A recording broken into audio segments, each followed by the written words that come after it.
Hey guys, how's it going? I just saw an article about the Air Force and some Air Force members that have gotten into some trouble, so I wanted to discuss that one. So the title of this article is Two Airmen Arrested for Stealing 6,000 Rounds of Ammunition from Spokane, Washington area Air Force Base. So these guys were, there are two guys initially. They're stationed at Fairchild Air Force Base, which is in Spokane, Washington.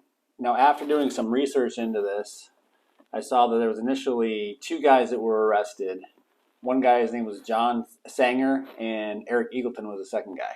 So this guy, John Sanger, they're both staff sergeants in the Air Force. If you don't know about the Air Force rank, staff sergeant is an E5.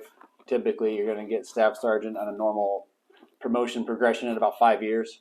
5 years to 10, 12 years before you get tech sergeant. So these guys are 29 and 30. One guy, John Sanger, he started posting on social media about specifically, let me see if I can get his quote, on two social media accounts where he was, quote, discussing committing acts of violence to further his political agenda. So that was the quote from the article at krem.com.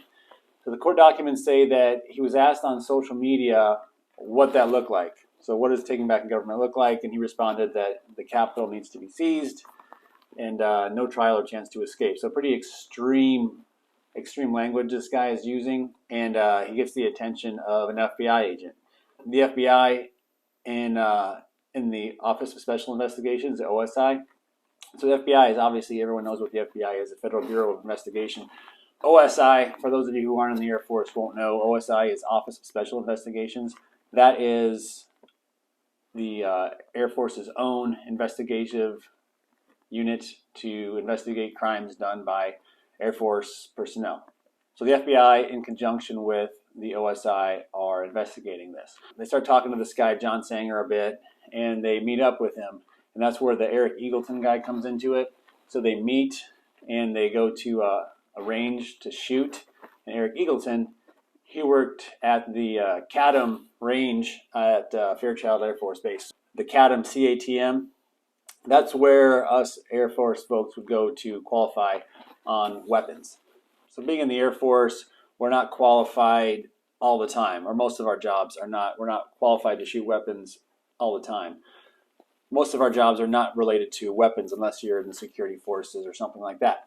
So what we do is when we do have to deploy overseas, like to Afghanistan, Iraq, we get qualified.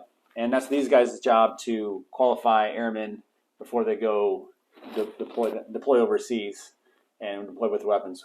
We will typically get qualified on the 9mm Beretta, which is known as the M9, and then the M4 carbine, which is a rifle, and it's similar to, very, very similar to what an AR-15 is, but it's the M4 carbine rifle. What these guys were doing, and they probably wouldn't have got caught, but they bragged to this FBI agent about all these guys at CATM who work there, and they steal ammunition and they split it up amongst themselves. And they do this by falsifying documents. So what it appears has happened is a group of airmen have to go and qualify at the CATM range. So they go there, this Eagleton guy's there with his team. Say, for example, you shoot 50 rounds in your M4 carbine to qualify. So they could write that, well, you expended 100 rounds, not 50.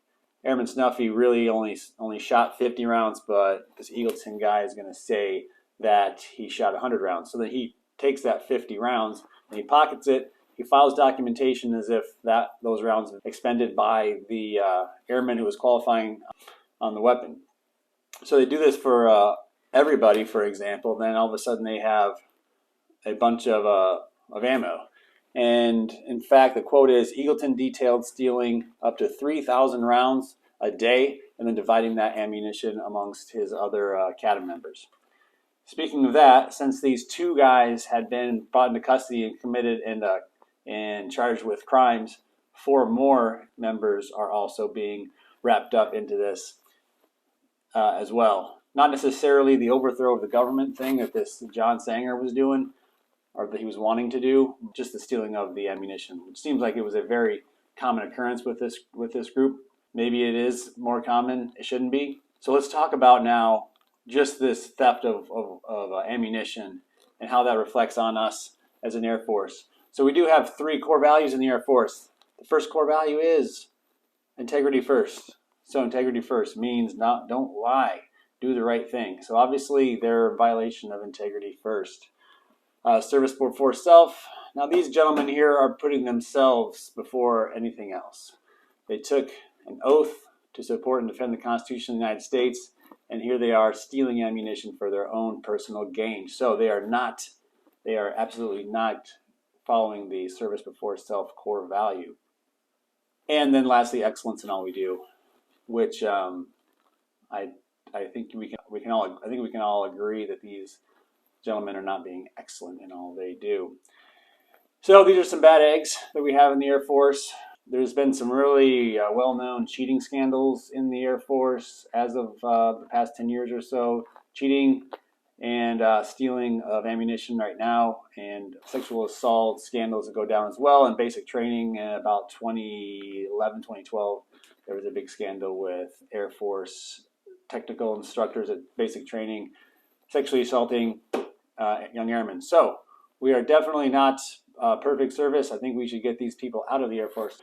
So if it wasn't for this John Sanger trying to talk about his plans to overthrow the government, which brought the attention of the FBI and the OSI, this theft of ammo probably wouldn't have actually come to light.